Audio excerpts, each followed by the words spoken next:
I had always wanted to see The Man with the Golden Arm because I am a huge fan of Frank Sinatra.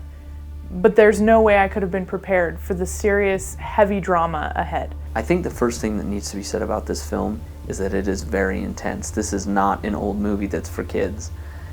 If it came out today, shot for shot, word for word, I honestly don't know what it would be rated.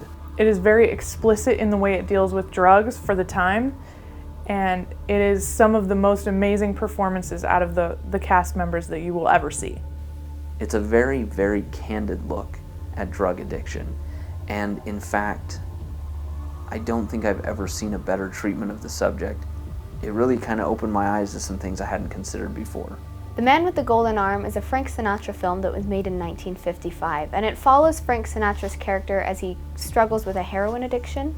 And he ended up going to rehab, and he comes back 6 months later, and he's clean, but he gets thrown back into the same neighborhood that he was in before. The same people are around, the same events are taking place, and the pressure that's put on him is just tremendous. And I don't think I had ever realized before this movie many of the reasons why overcoming an addiction like this would be so hard.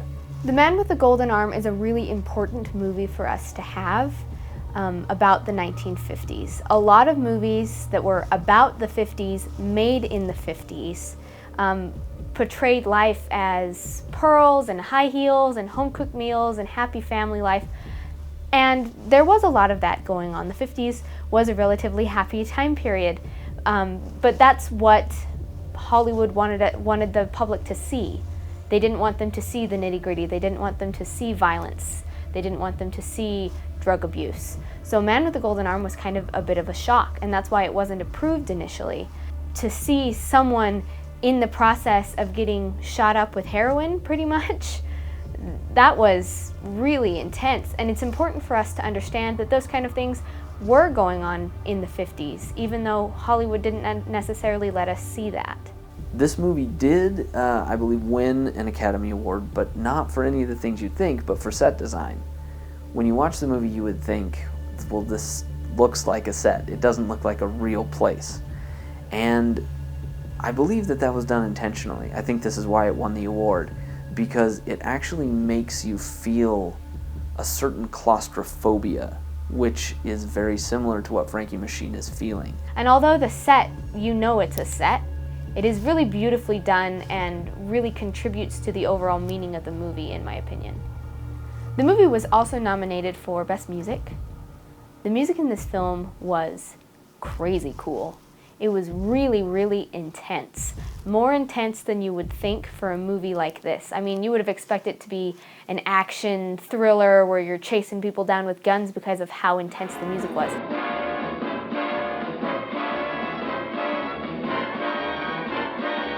Music is something that doesn't usually get talked about in old movies. The music in old movies tends to be, at least to us nowadays, kind of jarring and inappropriate a lot of times. It doesn't seem to really fit what's going on. And so a lot of times in old movies, I just have to kind of forgive the music. The music in this movie, when it opens, does not seem like it fits. But slowly as it goes, the music gets more intense, and the music really, really emphasizes what's going on in Frankie Machine's head and in his life, and the intensity just rises and rises, and it's phenomenal. Going into this movie, I literally had no idea what I was getting myself in for. I just knew that it was supposed to be a good movie and that I would probably like it. I still felt throughout the movie that I had no idea what was going to happen. There are a lot of movies out there about drug addicts. There are a lot of movies out there about, guys, the underdog, and trying to rise to the top. So I've thought that this movie was going to follow any one of those formulas, and I don't really feel like it did. I feel like it was a satisfying ending for me, and I felt that it resolved itself well, but I didn't see it coming, and it took all these different unexpected twists and turns throughout the way so that I was just completely engaged throughout the entire movie. Frank Sinatra brought this amazing vulnerability and realism to the character Frankie Machine. He was, if I remember correctly, nominated as Best Actor for the Oscar. He didn't win, but he was nominated. and he deserved it. He deserved the win, in my opinion, because his performance is incredible, and he actually even did some in-depth study to make sure that his mannerisms were on, that his behavior was in line with what a recovering heroin addict would go through. He actually spent some time at a rehab institution watching heroin and other drug addicts trying to quit cold turkey. So when you see a lot of his reactions and how he's reacting to things that he's dealing with throughout the film, those are genuine things that he studied and practiced and learned how to do. And it's devastating to watch him go through that. And I didn't know Frank Sinatra could act. I mean, I'd seen him in lots of movies before, but this was acting for him, and it's really something special. As great as Frank's performance in this movie is, Darren McGavin is actually, in my opinion, one of the most compelling people to watch. Darren McGavin, who plays the father in A Christmas Story, is actually the villain in A Man with a Golden Arm. He is amazing. Darren McGavin's character always leaves every situation as the power player. Even if he doesn't get what he wants from people, he makes sure that they know that he is in power over them. The two supporting females in this movie are Kim Novak and Eleanor Parker, and they are amazing. Another character I love in this movie for many reasons is a character played by Arnold Stang. He's Frank Sinatra's little buddy, basically. And he makes me think of a younger Woody Allen. He's very, very funny, which is much needed in this movie, but he's also such a good, sympathetic friend. And he would do anything for Frankie, and he does anything for Frankie, both in helping him try to kick his addiction, but also in helping him when he's going through the thick of it. Now, before you understand the significance of this movie, you have to understand the Hays Code and censorship in the time period of 1955. Nowadays we have the MPAA, which is what gives a movie a G, PG, whatever rating it gets.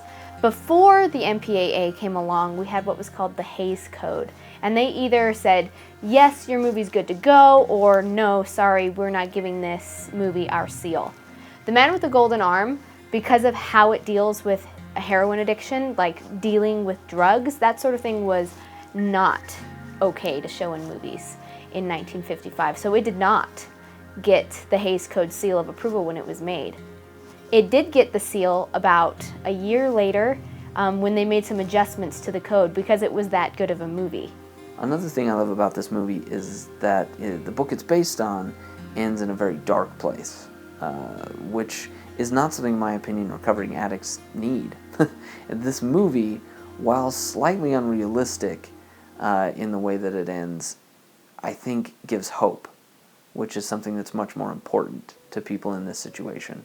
Another moment that's really shocking in this film is a moment when Frank Sinatra's character is really cold, and to try to warm him up, Kim Novak's character actually lays on top of him. It's a very innocent moment, there's nothing sexual about it, but seeing a woman laying on top of a man in a movie in 1955 is crazy. This was the time period when Hollywood was showing us a man and woman's bedroom when they were married. They had two separate beds because they didn't want to insinuate anything. So to actually see a woman laying on top of a man in a movie from this time period just sort of, it blew my mind.